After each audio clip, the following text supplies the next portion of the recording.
ನಮಸ್ಕಾರ ಅಮ್ಮಗ್ ವಾರ್ತೆಗೆ ಸ್ವಾಗತ. ನಾನು ಸಚಿನ್. ಜಮ್ಮು ಮತ್ತು ಕಾಶ್ಮೀರದಲ್ಲಿ ನಡೆದ ಇಸ್ಲಾಮಿಕ್ ಭಯೋತ್ಪಾದನೆ ಹಾಗೂ ಸಿಇಟಿ ಪರೀಕ್ಷೆ ಬರೆಯುವಾಗ ಜನಿವಾರ ತೆಗೆಸಿ ಬ್ರಾಹ್ಮಣ ಸಮಾಜಕ್ಕೆ ಅವಮಾನ ಮಾಡಿದ್ದನ್ನು ಖಂಡಿಸಿ ತುಮಕೂರಿನಲ್ಲಿ ಬೃಹತ್ ಪ್ರತಿಭಟನೆಯನ್ನು ನಡೆಸಲಾಗಿದೆ.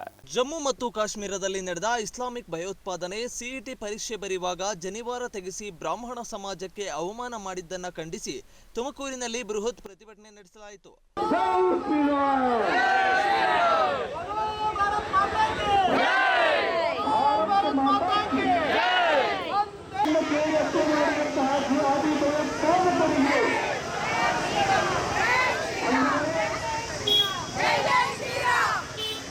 ತುಮಕೂರಿನ ಟೌನ್ ಹಾಲ್ ವೃತ್ತದಲ್ಲಿ ಶಾಸಕ ಜ್ಯೋತಿ ಗಣೇಶ್, ಮಾಜಿ ಸಚಿವ ಎಸ್ ಶಿವಣ್ಣ, ಜಿಲ್ಲಾ ಬ್ರಾಹ್ಮಣ ಸಭಾ ಅಧ್ಯಕ್ಷ ಎಚ್.ಎನ್. ಚಂದ್ರಶೇಖರ್, ಜಿಲ್ಲಾ ಪ್ರತಿನಿಧಿ ಡಾಕ್ಟರ್ ಎಚ್. ಹರೀಶ್, ಮುಖಂಡರುಗಳಾದ ಜಿ.ಕೆ. ಶ್ರೀನಿವಾಸ್, ನಾಗೇಂದ್ರ ಪ್ರಸಾದ್, ವಿಶ್ವ ಹಿಂದೂ ಪರಿಷತ್, ಬಜರಂಗ್ ದಳ ಸೇರಿದಂತೆ ವಿವಿಧ ಸಂಘಟನೆಗಳ ಹಾಗೂ ಸಮಾಜದ ಮುಖಂಡರುಗಳು ಸಮಾವೇಶಗೊಂಡು ಜಿಲ್ಲಾಧಿಕಾರಿಗಳ ಕಚೇರಿವರೆಗೆ ಬೃಹತ್ ಪ್ರತಿಭಟನಾ ಮೆರವಣಿಗೆಯನ್ನ ನಡೆಸಿದ್ರು. ಈ ಪ್ರತಿಭಟನೆಯಲ್ಲಿ ನೂರಾರು ಮಹಿಳೆಯರು ಪಾಲ್ಗೊಂಡಿದ್ದು ವಿಶೇಷವಾಗಿತ್ತು. ಆ ನಂತರ ಜಿಲ್ಲಾಧಿಕಾರಿಗಳ ಕಚೇರಿ ಮುಂಭಾಗ ಶಾಸಕ ಜ್ಯೋತಿ ಗಣೇಶ್ ಸೇರಿದಂತೆ ಹಲವಾರು ಮುಖಂಡರುಗಳು ಮಾತನಾಡಿ ಕಾಶ್ಮೀರದಲ್ಲಿ ಹಿಂದೂಗಳ ನರಮೇಧ ನಡೆಸಿದ್ದರ ವಿರುದ್ಧ ತೀವ್ರ ಆಕ್ರೋಶ ವ್ಯಕ್ತಪಡಿಸಿದ್ದಾರೆ. ಭಾರತ ದೇಶ, ಅದರಲ್ಲಿ ಹಿಂದೂಗಳಿಗೆ ಇರೋದಕ್ಕೆ ನಮ್ಮ ಭಾವನೆಗಳಿಗೆ, ನಮ್ಮ ಆಚಾರಗಳಿಗೆ ಧಕ್ಕೆ ಉಂಟು ಮಾಡುವಂತಹ ಕೆಲಸಗಳು ಮತ್ತು ಹಿಂದೂಗಳಂತ ಹುಡುಕಿ ನರಮೇಧ ಮಾಡುವಂಥದ್ದು ಇವೆಲ್ಲವನ್ನು ಕೂಡ ಇನ್ನ ಯಾರು ಸಹಿಸೋದಿಲ್ಲ. ನರೇಂದ್ರ ಮೋದಿ ಅವರು ಕೂಡ ಇದನ್ನ ಸಹಿಸೋದಿಲ್ಲ. ಆದ್ರಿಂದ ಪ್ರತ್ಯುತ್ತರ ತುಂಬಾ ಕಠಿಣವಾಗಿರ್ತದೆ. ಇಸ್ರೇಲ್ ಮಾದರಿಗಿನ್ನ ಇನ್ನಷ್ಟು ಕಠಿಣ ಆಗಿರ್ತದೆ ಅಂತ ನಾವು ಈ ಸಂದರ್ಭದಲ್ಲಿ ಭಾವಿಸ್ಕೊತೇವೆ. ನಾವೆಲ್ಲರೂ ಕೂಡ ಒಟ್ಟಾಗಿ ನರೇಂದ್ರ ಮೋದಿ ಅವರ ಕೈ ಬಲಪಡಿಸಿ ಆ ದುಷ್ಟ ಶಕ್ತಿಗಳ ಇಸ್ಲಾಮಿಕ್ ಜಿಹಾದಿಗಳಿಗೆ ಪ್ರತ್ಯುತ್ತರ ಕೊಡಬೇಕು. ಆ ಒಂದು ನಿಟ್ಟಿನಲ್ಲಿ ಇವತ್ತು ನಾವೆಲ್ಲರೂ ಕೂಡ ಒಟ್ಟಾಗಿ ಬಂದಿರುವಂತದ್ದು ಸ್ವಾಮೀಜಿಗಳಿರ್ಬೋದು, ಎಲ್ಲ ಇವತ್ತು ಪಕ್ಷ ಜಾತಿ ಭೇದ ಮೇರೆ ಎಲ್ಲ ಹಿಂದೂ ಪರ ಸಂಘಟನೆಗಳು ಕೂಡ ಬಂದಿದ್ದಾರೆ. ಇವತ್ತು ಬ್ರಾಹ್ಮಣ ಸಮಾಜದವರು ಕೂಡ ನೇತೃತ್ವ ವಹಿಸಿದ್ದಾರೆ. ಈ ಹೋರಾಟಕ್ಕೆ ಯಶಸ್ವಿ ಸಿಗಲಿ. ಭಾರತ ದೇಶದಲ್ಲಿ ಮತ್ತು ಇಡೀ ವಿಶ್ವದಲ್ಲಿರುವಂತಹ ಎಲ್ಲಾ ಹಿಂದೂಗಳಿಗೂ ಕೂಡ ಬರೋ ದಿವಸಗಳಲ್ಲಿ ನಮ್ಮ ಒಂದು ರಕ್ಷಣೆ ಮತ್ತು ನಾವು ಡಿಫೆನ್ಸಿವ್ ಅಲ್ಲ ಅಫೆನ್ಸಿವ್ ರೀತಿಯಲ್ಲಿ ನಾವು ಕಾರ್ಯಪ್ರವೃತ್ತರಾಗಬೇಕು ಅಂತ ಹೇಳ್ತಾ ನಾನು ಮಾತು ಮುಗಿಸ್ತೀನಿ. ಎಲ್ಲರಿಗೂ ಕೂಡ ಧನ್ಯವಾದಗಳು. 2024-25ನೇ ಸಾಲಿನ ಸಿಇಟಿ ಪರೀಕ್ಷೆ ಬರೆಯುವಾಗ ಜನಿವಾರ ತೆಗೆಸಿದ್ದನ್ನ ಅಖಿಲ ಕರ್ನಾಟಕ ಬ್ರಾಹ್ಮಣ ಮಹಾಸಭಾದ ಜಿಲ್ಲಾ ಪ್ರತಿನಿಧಿ ಡಾಕ್ಟರ್ ಎಚ್. ಹರೀಶ್ ತೀವ್ರವಾಗಿ ಖಂಡಿಸಿದ್ದಾರೆ. ನಮಸ್ಕಾರ, ನಾನು ಡಾಕ್ಟರ್ ಹರೀಶ್ ಅಂತ, ತುಮಕೂರು ಜಿಲ್ಲಾ ಪ್ರತಿನಿಧಿ, ಅಖಿಲ ಕರ್ನಾಟಕ ಬ್ರಾಹ್ಮಣ ಸಭಾ ಬೆಂಗಳೂರು.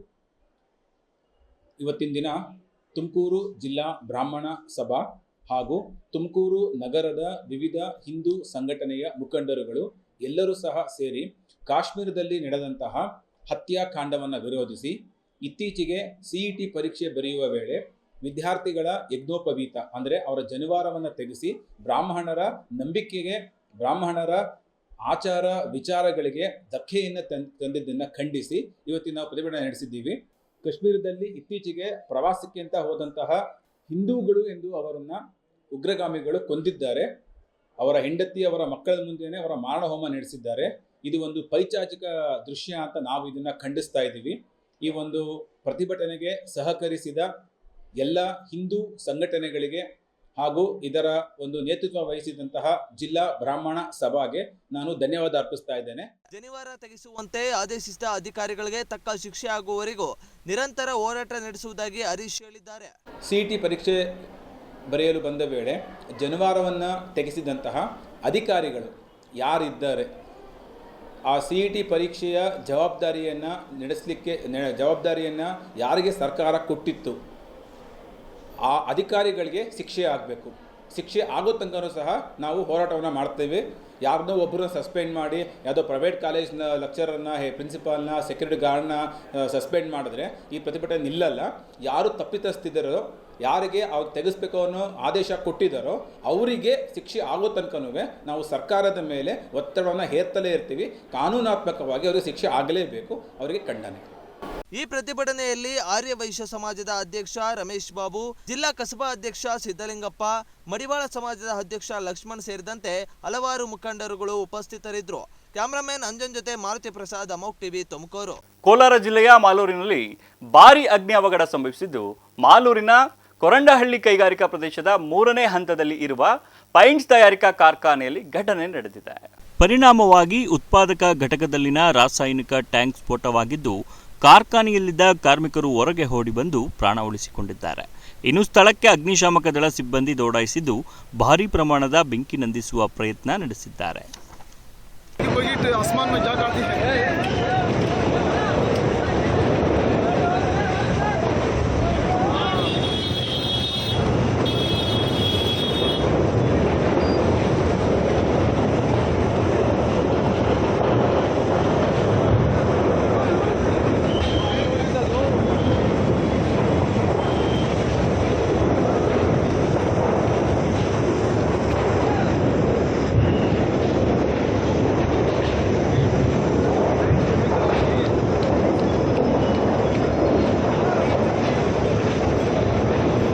ದೇವನಹಳ್ಳಿ ತಾಲೂಕು ವಿಜಯಪುರ ಪಟ್ಟಣದ ಖಾಸಗಿ ಹೋಟೆಲ್ ಹಾಲ್ನಲ್ಲಿ ಬಿಜೆಪಿ ದೇವನಹಳ್ಳಿ ಮಂಡಲದ ಬೂತ್ ಸಮಿತಿಯ ಸಭೆ ಹಾಗೂ 121ನೇ ಮನ್ ಕಿ ಬಾತ್ ವೀಕ್ಷಣೆಯನ್ನು ನಡೆಸಲಾಗಿದೆ.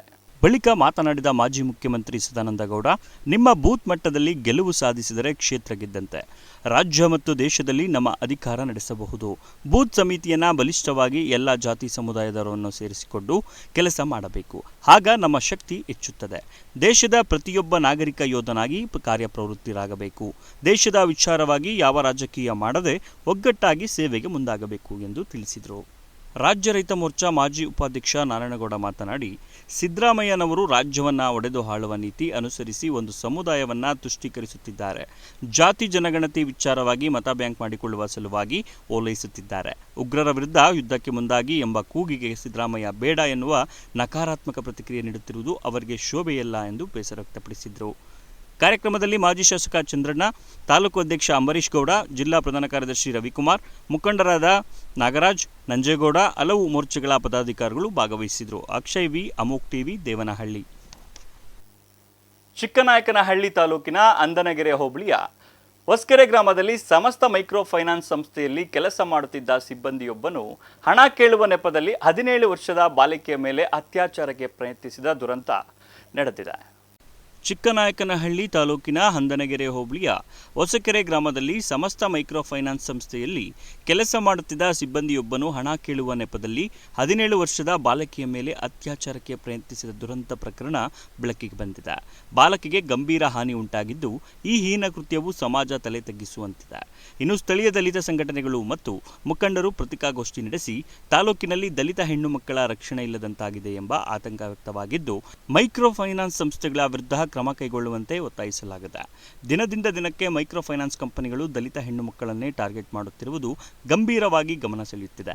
ಪೋಷಕರಿಗೆ ಎಚ್ಚರಿಕೆ ನೀಡಲಾಗಿದೆ. ಮೈಕ್ರೋ ಫೈನಾನ್ಸ್ ಸಂಸ್ಥೆಗಳೊಂದಿಗೆ ವ್ಯವಹರಿಸುವಾಗ ಹೆಚ್ಚು ಜಾಗರೂಕರಾಗಬೇಕೆಂದು ತೀವ್ರ ಆಕ್ರೋಶ ವ್ಯಕ್ತಪಡಿಸಿದ್ದಾರೆ. ನೋಡ್ಕೊಂಡಾದ್ಮೇಲೆ ಯಾರು ಅಕ್ಕಪಕ್ಕ ಇರೋದಿಲ್ಲ. ಆ ಸಂದರ್ಭದಲ್ಲಿ ಒಂದು ಪುಟ್ಟ ಹೆಣ್ಮಗು ಕೀರ್ತನ ಅಂತ ಹೇಳ್ಬಿಟ್ಟು ಒಂದು ಹೆಣ್ಮಗು ಆ ಮನೆಯಲ್ಲಿ ಇರ್ತದೆ. ಆ ಮಗು ಒಳಗಡೆ ಹೋದಂತ ಸಂದರ್ಭದಲ್ಲಿ ಈತ ಹೋಗಿ ಆಕೆ ಮೇಲೆ ಬಲಾತ್ಕಾರ ಮಾಡಲಿಕ್ಕೆ ಪ್ರಯತ್ನ ಪಡ್ತಾನೆ. ಬಲಾತ್ಕಾರ ಮಾಡಲಿಕ್ಕೆ ಪ್ರಯತ್ನ ಪಟ್ಟು ಆಕೆ ಮೇಲೆ ಮಾನಸಿಕವಾಗಿ ದೈಹಿಕವಾಗಿ ದೌರ್ಜನ್ಯ. ಘಟನೆ ಹಿನ್ನೆಲೆಯಲ್ಲಿ ಹಂದನಗೆರೆ ಪೊಲೀಸ್ ಠಾಣೆಯ ಅಧಿಕಾರಿಗಳು ಆರೋಪಿಯನ್ನ ಬಂಧಿಸಿ ಜೈಲಿಗೆ ಹಾಕಿದ್ದಾರೆ. ಆದರೆ ತಾಲೂಕು ಆಡಳಿತ ಮತ್ತು ಸಮಾಜ ಕಲ್ಯಾಣ ಇಲಾಖೆ ಅಧಿಕಾರಿಗಳಿಂದ ಯಾವುದೇ ಸ್ಪಂದನೆ ಇಲ್ಲದೆ ಇರುವುದರಿಂದ ಸಾರ್ವಜನಿಕರಲ್ಲಿ ಕಳವಳ ವ್ಯಕ್ತವಾಗಿದೆ. ಚಾಮರಾಜನಗರದ ಕರ್ನಾಟಕ ತಮಿಳುನಾಡು ಸಂಪರ್ಕವಿರುವ ದಿಬಂ ಘಾಟ್ನಲ್ಲಿ ಚಿರತೆಗಳು ರಾತ್ರಿ ವೇಳೆ ರಾಜಾರೋಷವಾಗಿ ತಿರುಗಾಡ್ತಿದ್ದಾವೆ. ಚಾಮರಾಜನಗರ ಜಿಲ್ಲೆಗೆ ಹೊಂದಿಕೊಂಡಿರುವ ಸತ್ಯಮಂಗಲಂ ಹುಲಿ ಸಂರಕ್ಷಿತ ಪ್ರದೇಶದ ದಿಂಬಂ ಘಾಟ್ನಲ್ಲಿ ರಾತ್ರಿ ವೇಳೆ ವಾಹನಗಳು ಸಂಚರಿಸುವಾಗ ರಸ್ತೆಯ ಬದಿಯಲ್ಲಿ ಚಿರತೆಯೊಂದು ರಾಜಗಾಂಭೀರ್ಯವಾಗಿ ನಡೆದು ಹೋಗುತ್ತಿರುವ ದೃಶ್ಯವನ್ನ ವಾಹನ ಚಾಲಕನು ತಮ್ಮ ಮೊಬೈಲ್ನಲ್ಲಿ ಸೆರೆ ಹಿಡಿದು ಸಾಮಾಜಿಕ ಜಾಲತಾಣಗಳಲ್ಲಿ ಹರಿಬಿಟ್ಟಿದ್ದು, ಇದು ತುಂಬಾನೇ ವೈರಲ್ ಆಗಿದೆ.